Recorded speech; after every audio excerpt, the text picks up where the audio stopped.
اعوذ باللہ من الشیطان الرجیم بسم اللہ الرحمن الرحیم یا ایہا الناس، اے لوگو، انا خلقناکم، بے شک ہم نے تمہیں پیدا کیا، من ذکر و انثی، ایک مرد اور ایک عورت سے، وجعلناکم شعوبا وقبائل، اور ہم نے بنائے تمہارے لیے ذاتیں اور قبیلے، لتعارفوا، تاکہ تم آپس میں پہچان رکھ سکو۔ ان اکرمکم، بے شک تم میں سے معزز، عند اللہ، اللہ کے نزدیک، اتقاکم، تم میں سے زیادہ متقی ہے۔ ان اللہ علیم خبیر، بے شک اللہ تعالی جاننے والے ہیں، باخبر ہیں۔ اس سے پچھلی آیات میں اللہ تعالی نے آداب معاشرت بیان فرمائے تھے کہ تم میں سے کوئی قوم، کوئی قبیلہ، کوئی شخص، مرد ہو یا عورت، وہ کسی کا ٹھٹھا نہ اڑائے، مذاق نہ اڑائے، اسی طرح کسی کا عیب نہ تلاش کرے، عیب جوئی نہ کرے، کسی کو برے القاب سے نہ پکارے، کسی کی غیبت نہ کرے، بدگمانی نہ کرے، کسی کی ٹوہ میں نہ لگے۔ یہ عیب جوئی، غیبت کرنا، دوسرے کو برے القاب سے پکارنا، اس کی قوم اور قبیلے کے ساتھ اس کو طعنہ دینا، یہ ساری چیزیں نتیجہ ہوتی ہیں تکبر کا، کہ آدمی خود کو بڑا سمجھتا ہے، خود کو پاکیزہ سمجھتا ہے، خود کو گناہوں سے پاک سمجھتا ہے، تو اسی وجہ سے دوسرے کو نیچا دکھلانے کے لیے اس کا برا لقب پکارتا ہے۔ خود کو گناہوں سے پاک سمجھتا ہے تو دوسروں کی عیب جوئی کرتا ہے کہ دیکھو اس میں یہ عیب ہے۔ تو یہ تکبر کے نتائج ہوتے ہیں، اور ظاہر ہے یہ بات کہ جب آدمی میں تکبر ہوگا تو وہ دوسرے کو نیچا دکھلائے گا، دوسرے کے بارے میں حقیر سوچ رکھے گا۔ تو اللہ تعالیٰ نے ارشاد فرمایا، یا ایھا الناس انا خلقناکم من ذکر و انثی، کہ اے لوگو، ہم نے تمہیں ایک مرد اور ایک عورت سے پیدا کیا ہے، یعنی حضرت آدم اور اماں حوا سے سب کا نسب وہیں جا کر ملتا ہے۔ تو حضرت آدم اور اماں حوا، ان کی تو کوئی قوم نہیں تھی، کوئی قبیلہ نہیں تھا، کوئی ذات نہیں تھی، وہ تو اللہ کے بندے تھے۔ تو تم اپنی حقیقت کو پہچانو۔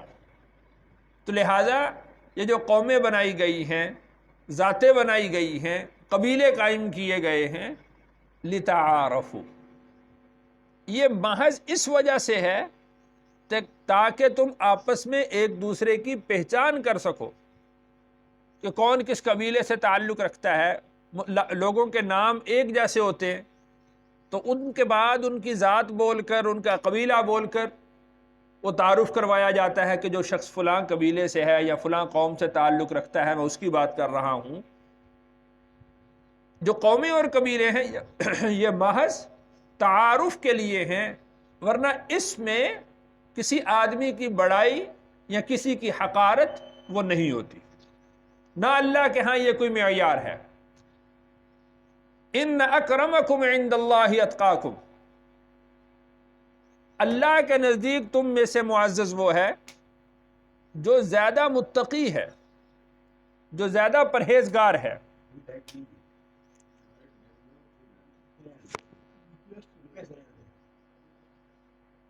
ساتھ والے پہ کر اوپر میں لائٹ بھی آف کر دیا۔ ان اکرمکم عند اللہ اتقاکم، اللہ کے نزدیک تم میں سے معزز وہ ہے جو تم میں سے زیادہ متقی ہے۔ اور متقی کس کو کہتے ہیں؟ جو اللہ کی حدود کے اندر قائم رہنے والا ہے. اور یقین کیجئے کہ جو شخص متقی ہوگا وہ اس طرح کا تکبر، اس طرح کی بڑائی، قوم اور قبیلے کی بنیاد پر خود کو بڑا سمجھنا، اس کے اندر یہ بات شامل ہی نہیں ہوگی. وہ تو دیکھے گا کہ کون اللہ کے نزدیک اللہ کی اطاعت کرنے والا زیادہ ہے، اللہ سے ڈرنے والا کون زیادہ ہے. وہ تو اس کو دیکھے گا، اس کا معیار اس کے نزدیک ہوگا. اور یہ بات کسی کو معلوم نہیں ہے کہ میری ظاہری حالت کیسی ہے اور میرا باطن کیسا ہے. اسی لیے اللہ نے آگے اپنا یہ وصف بیان فرمایا کہ ان اللہ علیم خبیر. اس کی خبر کس کو ہے؟ اللہ کو ہے، جو ہر شخص کے اندر کے بھید جاننے والا ہے، ہر آدمی کے عمل سے باخبر ہے. ایک شخص ہمارے سامنے آتا ہے، وہ بڑا متقی اور پرہیزگار نظر آتا ہے، لیکن اس کے دل کی کیفیت کیا ہے یہ میں اور آپ نہیں جانتے. رسول اللہ صلی اللہ علیہ وسلم مسجد میں تشریف فرما ہے. ایک شخص سامنے سے گھوڑے پر سوار عمدہ لباس پہنے ہوئے گزرا. رسول اللہ صلی اللہ علیہ وسلم نے صحابہ سے پوچھا کہ یہ شخص جو گزر رہا ہے اس کے بارے میں تمہاری کیا رائے ہے؟ صحابہ کہنے لگے کہ یا رسول اللہ صلی اللہ علیہ وسلم، یہ اپنی قوم کا بڑا شخص ہے، مالدار آدمی ہے، کسی کی سفارش کرے قبول کی جائے، کسی کو پیغام نکاح بھیجے تو فوراً قبول کر لیا جائے، اور کسی کے حق میں بات کرے تو اس کی بات قبول کی جائے. جب یہ بات کرے تو لوگ توجہ سے سنیں. آپ علیہ الصلوۃ والسلام خاموش ہو گئے. تھوڑی دیر کے بعد ایک شخص گزرا، پراگندہ حال، پرانے کپڑے. فرمایا کہ اس شخص کے بارے میں تمہاری کیا رائے ہے؟ وہ مسجد کے سامنے سے گزرا. تو صحابہ نے عرض کیا یا رسول اللہ صلی اللہ علیہ وسلم، اپنی قوم کا ایک ہلکا آدمی ہے، بات کرے تو کوئی توجہ نہ دے، سفارش کرے تو سفارش قبول نہ ہو، کہیں پیام نکاح بھیجے تو پیام نکاح اس کا قبول نہ کیا جائے. رسول اللہ صلی اللہ علیہ وسلم نے ارشاد فرمایا پہلے جیسوں سے دنیا بھر جائے، اللہ کے نزدیک یہ بعد میں گزرنے والا شخص ان تمام پر اللہ کے نزدیک بھاری. ہم جس کو دیکھ رہے ہیں کہ اس نے بڑا جبہ پہنا ہوا ہے، بڑی دستار باندھی ہوئی ہے اور بڑا اس کے ساتھ ہجوم ہے، اللہ کے نزدیک اس کی حیثیت ایک تنکے کے برابر نہ ہو. اور ایک وہ شخص کہ جس کو ہم گھٹیا سمجھ رہے ہیں کہ اس کی کیا حیثیت ہوگی، اس کی حیثیت اللہ کے نزدیک کیسی ہوگی. رسول اللہ صلی اللہ علیہ وسلم نے ارشاد فرمایا کہ بعض اللہ کے بندے ایسے ہیں کہ جو دیکھنے میں تو بڑے ہلکے نظر آتے ہیں، لیکن اگر وہ اللہ کے نام پر قسم اٹھا لیں اللہ ان کی قسم کو ضرور ویسے ہی پورا کرتا ہے. لَأَبَرَّ، اللہ ان کی قسم کو پورا کرتا ہے. تو لہذا ظاہری حلیہ کو دیکھتے ہوئے، ظاہری اعمال کو دیکھتے ہوئے متقی آدمی تو اس بات پر کسی کو پرکھتا ہی نہیں ہے. وہ تو خود ڈرتا ہے کہ پتہ نہیں میرا اللہ کے ہاں کیا معیار ہے، میں کسی کے بارے میں کیوں سوچوں کہ وہ ہلکا ہے، وہ گھٹیا ہے، وہ اچھا ہے، وہ متقی ہے، وہ غیر متقی ہے. تو ان اکرمکم عند اللہ اتقاکم، تم میں سے معزز شخص وہ ہے اللہ کے نزدیک جو زیادہ متقی ہے. اور جو زیادہ متقی ہوگا اس کو تو اپنے عیبوں پر نظر رہے گی، وہ کسی کے عیبوں کو کیوں تلاش کرے گا. وہ اگر کسی کے عیب دیکھیں گے تو کوئی فاسق نظر آئے گا، کوئی فاجر نظر آئے گا، کوئی کافر نظر آئے گا. اور جب اپنے عیبوں کو دیکھے گا تو پھر کسی اور کی طرف اس کی توجہ اور نگاہ نہیں اٹھے گی. اس لیے آگے اللہ نے ارشاد فرمایا ان اللہ علیم خبیر، اللہ تعالیٰ جاننے والے ہیں، اللہ تعالیٰ باخبر ہیں کہ کس کا رتبہ اللہ کے نزدیک کیا ہے. کسی آدمی کو دوسرے آدمی کے بارے میں کوئی سٹیٹمنٹ دینے کی کوئی ضرورت نہیں. قالت الاعراب آمنا، کہا بدوؤں نے کہ ہم ایمان لائے. قل، آپ فرما دیجئے لم تؤمنوا، تم ایمان نہیں لائے. ولیکن قولوا، بلکہ تم یوں کہو اسلمنا، ہم نے اسلام قبول کیا، ہم اسلام لائے۔ وَلَمَّا يَدْخُلِ الْإِيمَانُ فِي قُلُوبِكُمْ، ابھی تک ایمان تمہارے دلوں میں داخل نہیں ہوا۔ یہاں سے ایمان اور اسلام کا فرق ظاہر ہوتا ہے۔ ایمان کہتے ہیں اعمال باطنہ کو، جن کا تعلق آدمی کے دل کے ساتھ ہے، اور اسلام کہتے ہیں اعمال ظاہرہ کو، کہ جن اعمال کا تعلق بدن کے ساتھ ہے۔ حدیث جبرائیل میں رسول اللہ صلی اللہ علیہ وسلم نے ان دونوں کی تعریف اسی طریقہ سے فرمائی ہے۔